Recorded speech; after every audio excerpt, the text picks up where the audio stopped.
On y va. Bon, alors voici mon projet. Bonsoir. Vous aussi.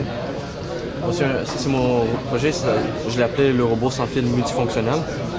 Dans le fond, son application principale, c'est un peu comme dans les rovers, dans les missions sur Mars ou sur la Lune, les explorations des cavernes, le désamorçage des bombes. On l'utilise. La fonction qui est accomplie en ce moment, c'est le suiveur de ligne. Ça, on l'utilise souvent en entreposage quand on veut automatiser le processus.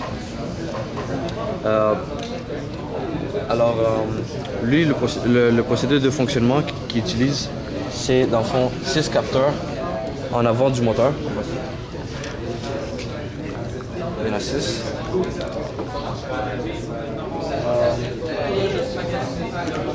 Eux, ils font la distinction entre noir et blanc. Alors, lorsqu'ils pointent du noir, ça veut dire qu'il y a le ruban qui passe en dessous. Et lorsqu'il y a du blanc, ça veut dire qu'il n'y a rien. Alors, dans la programmation, on veut toujours maintenir le champ sur la ligne. Alors, on veut toujours que les deux détecteurs en plein milieu, soient toujours allumés.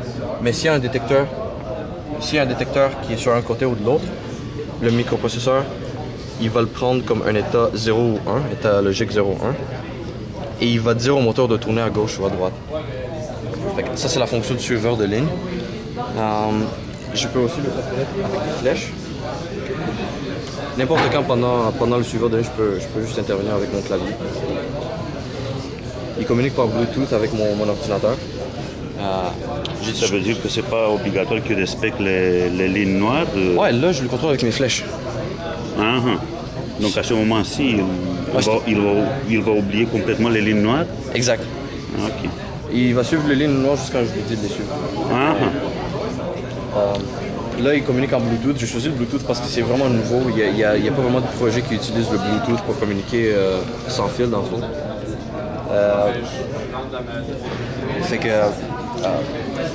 je peux aussi exécuter des commandes de précision. Par exemple, je peux lui dire de se déplacer en ligne droite pour une certaine distance. Je sais pas.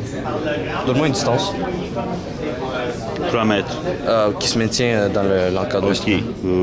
Mètre. 1 mètre. Fait que ça fait 100 cm ici. Fait que si je l'exécute, distance à vitesse max, il va parcourir 1 mètre. Il est parti à peu près ici. Tout droite? Ouais, tout droit. Fait qu'il a parcouru à peu près 1 mètre, plus ou moins 5 cm à cause de l'inertie du char. Ah, ok. Ça va arrêter pas tout de suite.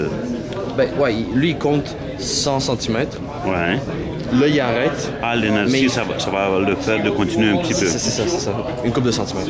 Ah, ok. Je peux aussi lui dire de tourner d'un angle précis. Je sais pas si tu peux me donner un angle. 90, 45, 30, n'importe quel angle. Je peux lui dire de tourner 65. 65. J'ai aussi un contrôle de sens des aiguilles ou inverse des sens des aiguilles. Clockwise, counterclockwise. Clockwise. Le sens des aiguilles. Ok, c'est bon. Clockwise alors. Fait que là, il va tourner comme ça, 65 degrés. Évidemment, il y a un peu d'imprécision là-dedans, parce que vu qu'il tourne avec des moteurs qui tournent en sens opposé, ce qui joue beaucoup là-dedans, c'est l'adhérence des roues. Fait que il y a une couple d'affaires. Ok, le frottement du caoutchouc, quoi. Ouais, le frottement du caoutchouc sur la terre, si le plancher est d'un type différent, ça risque d'affecter un peu. S'il y a de la poussière ou s'il accroche par exemple sur le ruban. Tu peux déjà voir qu'il y a de la poussière sur les roues. Ouais.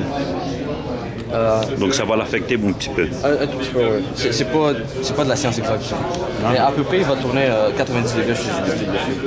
Puis tant qu'il est au-dessus de la ligne noire, il suffit juste que je le mets en mode suiveur de ligne. Puis là, il part. Puis là, il communique plus avec mon ordi. Il n'y en a pas besoin. Tout le code nécessaire pour qu'il suive la ligne se retrouve là-dedans. Fait que là, je peux prendre mon ruban noir, là, puis je peux faire le tour du cégep. Puis il va le suivre sans aucun problème. Ça veut dire qu'étant donné qu'il se trouve sur le suiveur de ligne, lui, il va suivre les lignes. C'est ça.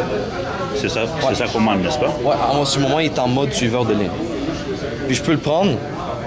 Ouais. Je peux le remettre n'importe où. Puis il va continuer à suivre la ligne. Ça veut dire que si tu l'éloignes un petit peu, il va chercher la ligne? Ça dépend. Si je l'éloigne un peu, il va essayer de trouver la ligne. Ah, il a pogné. Mais ici, sur la bande jaune puis noir, si tu le mets là, Si je le mets là-dessus, il va pogner le noir, il va le suivre, mais il va voir le jaune comme réfléchissant. Il va le voir comme blanc. Fait que Ok. il va considérer qu'il sort de la ligne chaque fois qu'il pose du blanc, du jaune dans le fond. Je vais te montrer. Tu vois, il suit les bouts noirs, mais après il tombe sur le jaune puis il se considère en dehors de la ligne. ok. Tu vois? Là,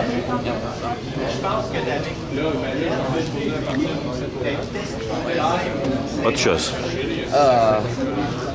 mais Dis-moi quelque chose de plus compliqué. l'affaire la plus compliquée, c'est le Tu peux le fermer un petit peu si tu veux parce que peut-être il faut que tu gardes les batteries. c'est dans le fond la façon dont ça fonctionne le détecteur de ligne. Comme j'avais dit qu'il y en a 6 détecteurs, mais initialement, eux, ils sortaient mon signal en format analogique. Juste un signal proportionnel à l'intensité de lumière qu'ils détectent. Mais là, j'ai mis quelque chose qui s'appelle un Schmitt trigger. Ça, C'est quoi ça, Smith Trigger? c'est un petit circuit qui fonctionne comme un switch. Ok. À la place de varier comme ça, il y a comme une valeur de barème ici, le trait bleu là. Il y a comme un barème, puis si tu passes en haut ou en bas, lui il switch en fonction. Ok. Fait que je transforme mon signal analogique en signal digital 0-1. Fait que comme ça, chacun de mes détecteurs, à la place de me dire l'intensité lumineuse, chacun de mes 6 détecteurs, il va me dire il voit-tu la ligne ou non, parce que c'est tout ce qui m'intéresse moi. Ok. Et sinon, jusqu'à date, c'est ça, il y a des blocs Ok. c'est ça ma programmation pour le moment. Dans mes 4 semaines que j'ai eu à ma disposition, c'est ça que j'ai réussi à faire. Si j'aurais eu plus de temps, j'aurais rajouté. Tantôt, j'avais donné. J'ai un module de contrôle de précision ici, distance angle. J'aurais aimé faire une liste de tâches. Comme ça, je peux imposer une liste des affaires à faire back à back. Comme ça, il se déplace, par exemple. Après, il tourne, après, il se déplace. Je peux faire comme un chemin, par exemple. Ah, ah. Et c'est vraiment ça mon projet. Mais c'est très bon. Merci. Je suis très content. Normalement parce que t'es mon fils. Ouais, j'imagine. Bonne gâteau.